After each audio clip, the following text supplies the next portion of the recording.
ಈ ಬಿಲ್ಡಿಂಗ್ ನೋಡಿದ್ರೆ ನೀವು ಶಾಕ್ ಆಗ್ತೀರಾ. ಯಾಕೆ ಅಂತ ಹೇಳ್ತೀನಿ, ಕೊನೆವರೆಗೂ ವಿಡಿಯೋ ನೋಡಿ. ಹಾಯ್ ಎಲ್ಲರಿಗೂ ನಮಸ್ಕಾರ. ಇವತ್ತು ಬೆಳಗ್ಗೆ ಎದ್ದು ಸೀದಾ ಕಾಲೇಜಿಗೆ ಹೊರಟೆ. ಕಾಲೇಜಿಗೆ ಹೊರಡೋಣ ಅಂತ ಗಾಡಿ ಸ್ಟಾರ್ಟ್ ಮಾಡ್ಕೊಂಡ್ರೆ ಈ ಗಾಡಿನೇ ಆನ್ ಆಗ್ತಿಲ್ಲ. ಏನಾಯ್ತಪ್ಪ ಅಂತ ನೋಡಿದ್ರೆ ಬ್ಯಾಟ್ರಿ ಫುಲ್ಲು ಡೆಡ್ ಆಗೈತೆ. ಈ ಬ್ಯಾಟ್ರಿ ತಗೊಂಡಿನೂ 1.5 ತಿಂಗಳು ಆಗಿರಲಿಲ್ಲ.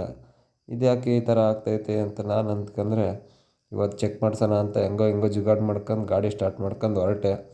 ಇನ್ನು ತಗೊಂಡು 1.5 ತಿಂಗಳು ಆಗಿಲ್ಲ. ಅದಕ್ಕೆ ಹೋಗಿ ವಾರಂಟಿ ಇರುತ್ತೆ, ವಾರಂಟಿ ಕ್ಲೈಮ್ ಮಾಡ್ಕೊಳ್ಳೋಣ ಅಂತ ಅಂದ್ಕೊಂಡೆ. ಸೀದಾ ಹೊಳಲ್ಕೆರೆಗೆ ಬಂದೆ.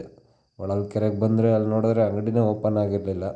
ಅದಕ್ಕೆ ಸಂಜೆ ಓಪನ್ ಆಗುತ್ತೇನೋ ಅಂದ್ಕೊಂಡು ನಾನು ನಮ್ಮ ಹುಡುಗ ATMಗೆ ಹೋಗಿ ಬರೋಣ ಅಂತೇಳಿ ATMಗೆ ಹೊರಟ್ವಿ. ನಮ್ಮ ಕಾಲೇಜ್ ಮುಂದೆನೇ ATM ಐತೆ ಅಂತ ನನಗೆ ಇವತ್ತೇ ಗೊತ್ತಾಗಿತ್ತು, ನನಗೂ ಗೊತ್ತಿರಲಿಲ್ಲ. ಇಲ್ಲಿ HDFC ಬ್ಯಾಂಕಿಂದಿತ್ತು. ಅದರೊಳಗೆ ಹೋಗಿ ATMಲ್ಲಿ ದುಡ್ಡು ಬಿಡಿಸ್ಕೊಂಡಿದ್ದೆ. ಅದು ಹೊಸ ಟೈಪ್ ಇತ್ತು, ನಾನು ನೋಡಿರಲಿಲ್ಲ HDFC ಬ್ಯಾಂಕಿಂದು. ನೋಡಿದ್ರೆ ಇಲ್ಲೆಲ್ಲ ಒಳಗೆ ಮಿಷಿನ್ ಒಳಗೆ ಕೈ ಹಾಕಿ ತಗೋಬೇಕು. ಅದಾದಮೇಲೆ ಕೆಲಸ ಇತ್ತು ಅಂತ ನಾವು ಶಾಮಿಲ್ ಅಂಗಡಿಗೆ ಹೋಗೋಣ ಅಂತ ಹೊರಟ್ವಿ. ಅಲ್ಲಿ ಹೋಗ್ಬೇಕಾರೆ ಇದು ಕಣ್ಣಿಗೆ ಬಿತ್ತು. ಇದೇ ನೋಡಿರಿ ಬಿಲ್ಡಿಂಗು. ಹೈಟ್ ಮಾಡೋಕ್ಕೋಸ್ಕರ ನಾವು ಕಾರಿಗೆ ಜಾಕ್ ಹಾಕ್ತೀವಲ್ಲ, ಆ ಥರ ಜಾಕ್ ಹಾಕಿ ಬಿಲ್ಡಿಂಗ್ ಹೈಟ್ ಮಾಡ್ತಿದ್ದಾರೆ. ಇದು ಯಾವ ಥರ ಅಂತ ನನಗೂ ಗೊತ್ತಿರಲಿಲ್ಲ. ನೋಡಿ ಶಾಕ್ ಆಗೋತ್ತು. 10 ನಿಮಿಷ ಕುತ್ಕೊಂಡು ಯೋಚನೆ ಮಾಡಿದ್ರು ನನಗಂತೂ ಅರ್ಥ ಆಗಲಿಲ್ಲ ಯಾವ ಥರ ಇದು ಅಂತ. ನೋಡ್ಕೊಂಡು ಸೀದಾ ಬಂದೆ.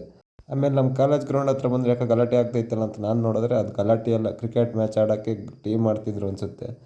ನೋಡಿರಿ ಇಲ್ಲಿ ಕ್ರಿಕೆಟ್ ಆಡ್ತಿದ್ರು ಅಂತ ಅದನ್ನು ನೋಡ್ಕೊಂಡು ಈ ಕಡೆ ಬಂದರೆ ಇಲ್ಲಿ ಹುಡುಗರು ಕಬಡ್ಡಿ ಆಡ್ತಿದ್ರು.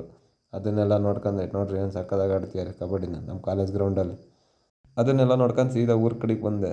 ಇಲ್ಲಿ ನಮ್ಮ ಅಜ್ಜಿ ಫೋನ್ ಮಾಡಿತ್ತು, ಯಾಕೆ ಮೋಟ್ರ್ ಸ್ಟಾರ್ಟ್ ಆಗ್ತಿಲ್ಲ, ಮನೆ ಹತ್ರ ಬಾ ಅಂತ ಹೇಳ್ತು. ಅದಕ್ಕೆ ಹೋದೆ.